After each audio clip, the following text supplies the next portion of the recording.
Welcome to YouTube channel wise R S class में एक बार फिर से आप सभी लोगों का बहुत बहुत स्वागत है।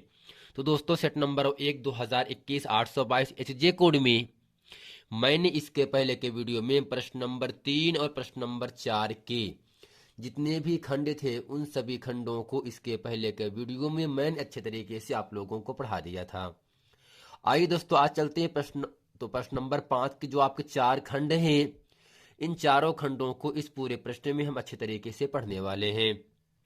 अब दोस्तों यहां से प्रश्न नंबर 5 का आपके सामने कह रहा है। तो दोस्तों प्रश्न नंबर 5 का कह रहा है, दो क्रमागत धनात्मक पूर्णांक ज्ञात कीजिए जिनके वर्गों का योगफल 365 हो। खा है उस बिंदु के निर्देशांक ज्ञात कीजिए जो बिंदु ए -1, 7 और बी 4, -3 को मिलाने वाले रेखाखंड को 2:3 की अनुपात में विभाजित करता है। गहे एक 12 सेंटीमीटर व्यास का गोला एक लंबवृत्तीय शंकु बेलनाकार बर्तन में डाला जाता है। यानी दोस्तों यहां से एक 12 सेंटीमीटर व्यास का गोला है।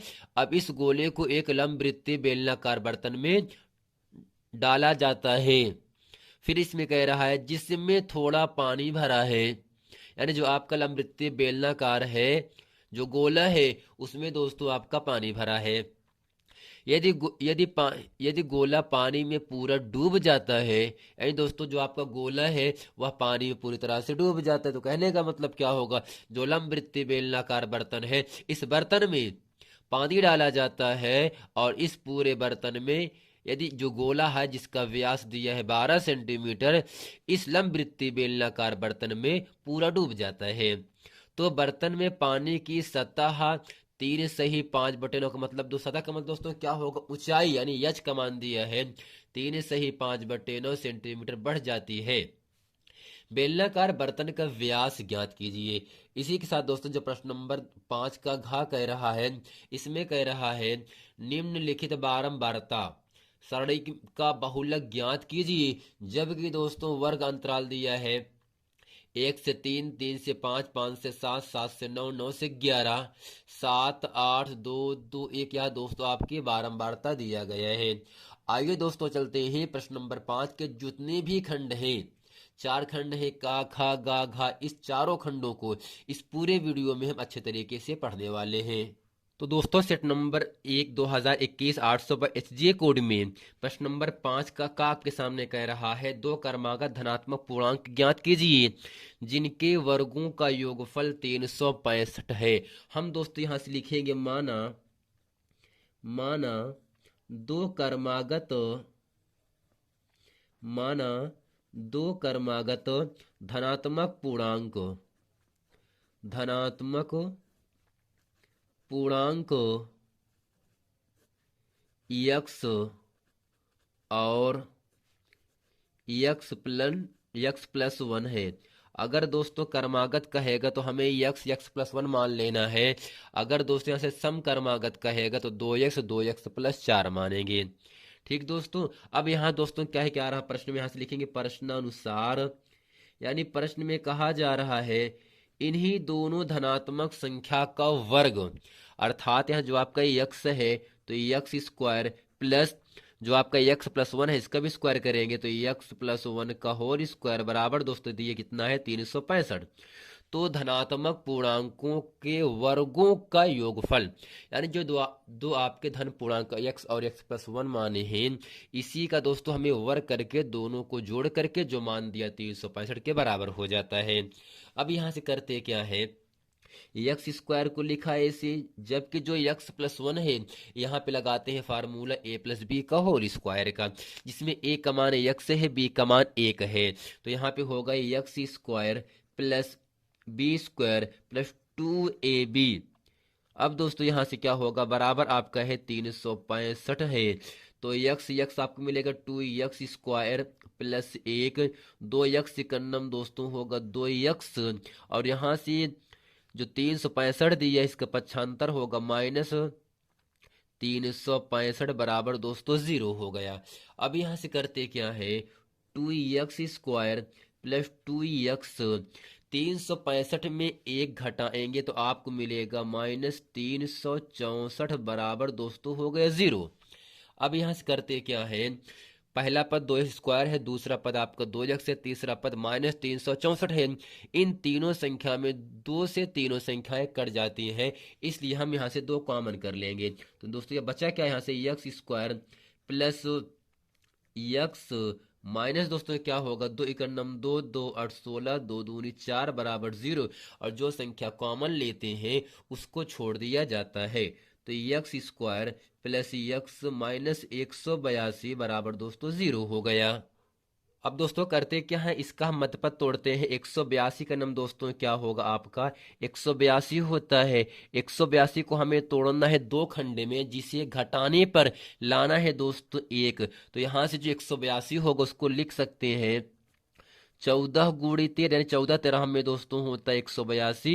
अगर 14 में हम 13 घटाएंगे तो दोस्तों 1 जो होगा, इस द्विघात समीकरण का जो आपका x का मध्यपद 1 है ये आपको मिल जाएगा। तो यहां से लिखेंगे x² प्लस इस 1 को लिख सकते हैं 14 माइनस 13, 14 माइनस 13 x माइनस 182 बराबर 0 होगा। यहाँ से अब यहाँ से लिखेंगे x² प्लस 14 गुणे x, 14x minus 13x minus 182 बराबर 0। अब यहाँ से दो दो पद का हम कॉमन कर लेंगे दोस्तों। दोनों पद में यहाँ से क्या होगा आपका x कॉमन है, तो बचा क्या x प्लस 14, और यहाँ से दोस्तों -13 कॉमन करेंगे तो x बचेगा। माइनस कॉमन करने पर इस माइनस का गुणा होगा इस माइनस, तो माइनस माइनस दोस्तों हो जाता है प्लस।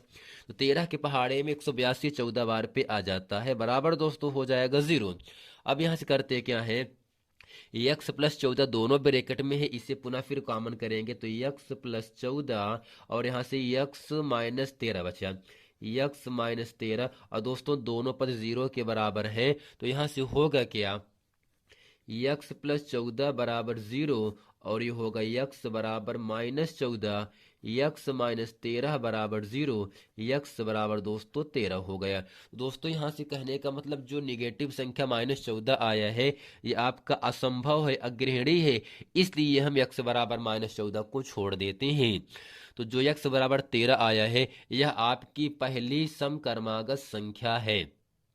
सॉरी दोस्तों, क्या होगा आपका जो x बराबर 13 है एक आपकी पहली क्रमागत संख्या है। दोस्तों हमें यहाँ से x प्लस 1 का भी मान निकालना होगा, तो यहाँ पे लिखेंगे इसलिए x प्लस 1 बराबर, यहाँ से x का मान 13 है, 13 में एक दोस्तों जोड़ेंगे आपको मिलेगा 14। तो कहने का मतलब x बराबर 13 और x प्लस 1 बराबर क्या होगा दोस्तों 14, आपका उत्तर हो गया। नीचे दोस्तों लिखेंगे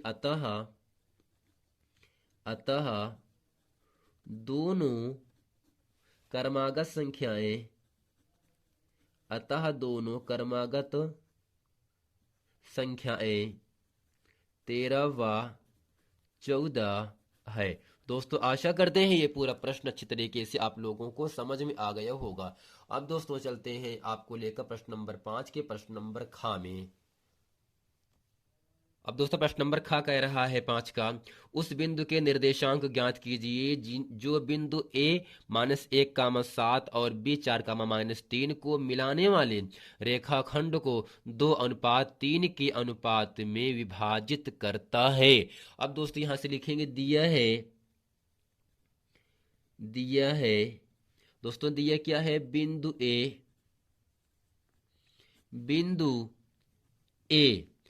-1, 7 और b 4, -3 को मिलाने वाले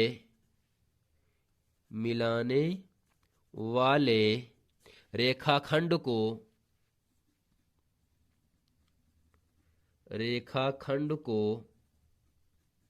2:3 के अनुपात में विभाजित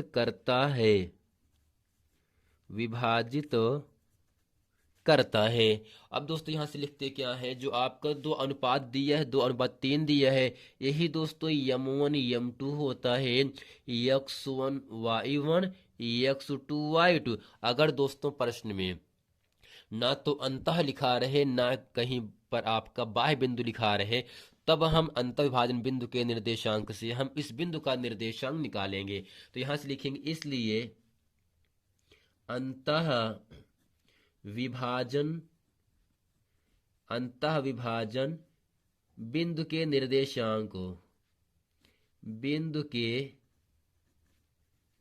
निर्देशांक और दोस्तों सूत्र क्या होता है, तो यहां से लिखेंगे निर्देशांक बराबर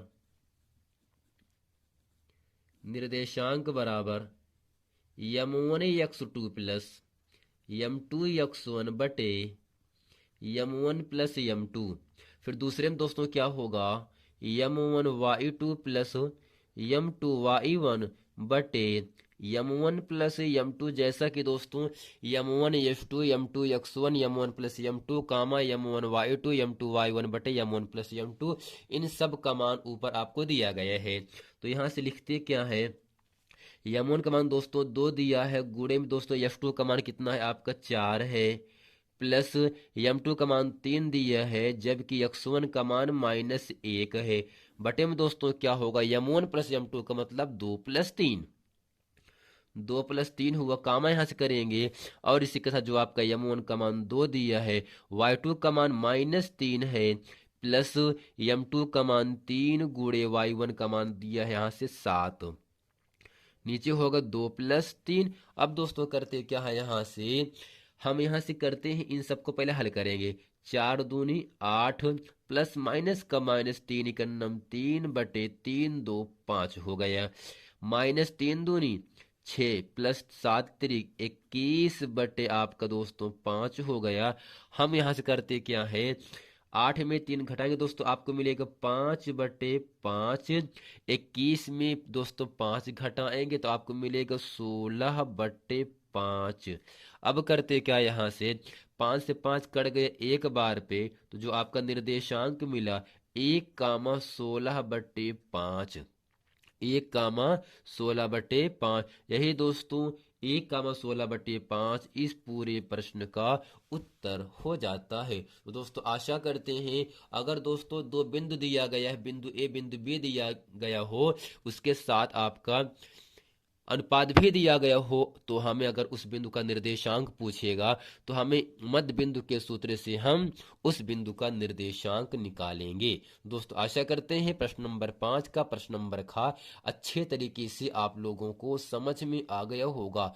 अब दोस्तों चलते हैं प्रश्न नंबर 5 का प्रश्न नंबर ग पढ़ते हैं। तो दोस्तों यहाँ प्रश्न नंबर 5 के ग में कह रहा है एक 12 सेंटीमीटर व्यास का एक गोला, यानी गोले का व्यास दिया है 12 सेंटीमीटर, एक लंब वृत्तीय बेलनाकार बर्तन में डाला जाता है। यानी जो गोला है उस गोले को लंब वृत्तीय बेलन के बर्तन में गोले को डाल देते हैं, जिसमें थोड़ा पानी भरा है।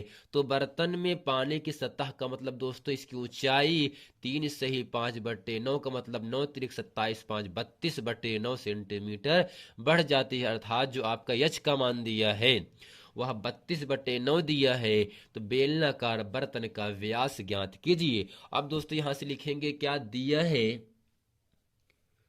और दोस्तों दिया क्या है, यही दिया है गोले का व्यास d बराबर 12 सेंटीमीटर। गोले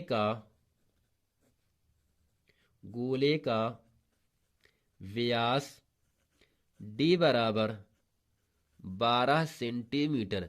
दोस्तों आपको ये पता होना चाहिए जो त्रिज्या होता है वह व्यास का आधा होता है, तो इसलिए यहां से लिखेंगे इसलिए त्रिज्या किसकी दोस्तों, त्रिज्या गोले की त्रिज्या r बराबर d/2, और दोस्तों d का मान दिए है 12/2, तो r बराबर दोस्तों मिल गया यहाँ से आपका 6 सेंटीमीटर। अगर दोस्तों व्यास दिया है 12, त्रिज्या आपका यहाँ से हो जाएगा 6 सेंटीमीटर। इसके साथ आपका यहाँ से कह रहा है पानी की सतह 3 सही 5/9 सेंटीमीटर बढ़ जाती है, तो यानी यच का मान दिया है, अर्थात गोले की यानी बेलनाकार बर्तन की ऊंचाई। तो बेलनाकार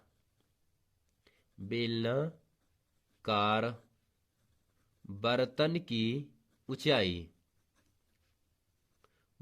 की ऊंचाई जिसे दोस्तों हम यच से लिखते हैं, और यच का मान दिया है 3 सही 5/9, 3 सही 5/9 बराबर दोस्तों होगा 9 त्रिक 27 5 32/9, 32/9 दोस्तों बराबर यहाँ पे हो जाएगा आपका सेंटीमीटर। अगर दोस्तों गोले का त्रिज्या 6 सेंटीमीटर है तो इस गोले को जब हम लंबवृत्तीय बेलन में डालते हैं तो उस लंबवृत्तीय बेलन में कुछ पानी भरा है, उस पानी की जो ऊंचाई दिया है वह दिया है 32/9। तो इसका मतलब दोस्तों क्या होगा, जब गोले को हम लंबवृत्तीय बेलनाकार बर्तन में डालते हैं तब दोनों का दोस्तों जो आयतन होगा वह बराबर हो जाएगा। तो ये दोस्तों यहां से लिखेंगे प्रश्नानुसार। प्रश्नानुसार दोस्तों यहां से क्या लिखेंगे, गोले का आयतन, गोले का आयतन, गोले का आयतन बराबर बेलनाकार पात्र में पानी का आयतन, बेलनाकार पात्र में पानी का आयतन, पानी का आयतन। और दोस्तों यहां से गोले का आयतन को सूत्र होता है 4/3 pi R cube, 4/3 pi R cube बराबर बेलनाकार पात्र में पानी के आयतन का दोस्तों सूत्र होता है pi R square H, pi R square H. अब हम यहां से करते क्या है दोस्तों, पाई से पाई तो कट गया और इसके साथ यहां से जो आपका आर का मान दिया है, यानी जो बेलनाकार बर्तन की त्रिज्या आर है उसको हमें यहां से ज्ञात करना है। तो 4/3 को ऐसे लिखेंगे, जबकि आर क्या है दोस्तों, गोले की त्रिज्या, वह कितना दिया है 6 दिया है, तो यहां से लिखेंगे 6⁻³ बराबर।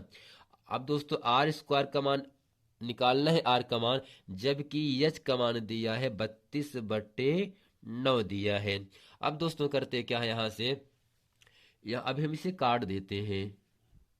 तो दोस्तों यहां से बराबर का निशान लगा है तो 4 से काट जाएगा आपका 32, 4×8 32।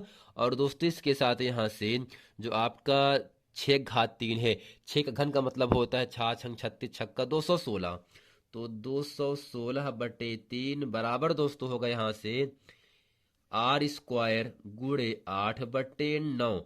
अब दोस्तों करते क्या है, यहां से हम इसको काट देंगे, 3 के पहाड़े में दोस्तों 9 3 बार पे आएगा ना। अब करते क्या है, हम तिरछा गुणा कर देते हैं। तो दोस्तों यहां से होगा क्या, 8r स्क्वायर, 8r स्क्वायर, और दोस्तों 3×6 18, 3×6 18, 3 × 9 3, 1 4, और यहां से होगा 3 दूनी 6 अर्थात 646।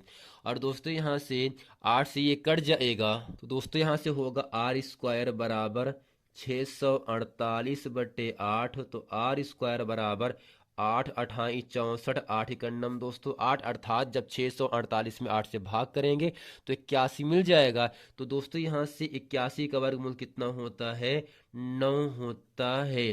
तो यहाँ से जो बेलनाकार बर्तन है इसकी जो त्रिज्या दोस्तों यहाँ से आया वह 9 सेंटीमीटर आ गया, लेकिन हमसे त्रिज्या नहीं बल्कि हमसे इस बेलनाकार बर्तन का व्यास ज्ञात करना है। तो हम करते क्या है, यहाँ से लिखेंगे, इसलिए बेलनाकार, बेलनाकार बर्तन का व्यास डी बराबर दोस्तों क्या होगा, व्यास त्रिज्या का दुगना होता है। तो डी बराबर होगा 2 × आर का मान 9 है, 9 दूनी दोस्तों हो गया आपका 18 सेंटीमीटर।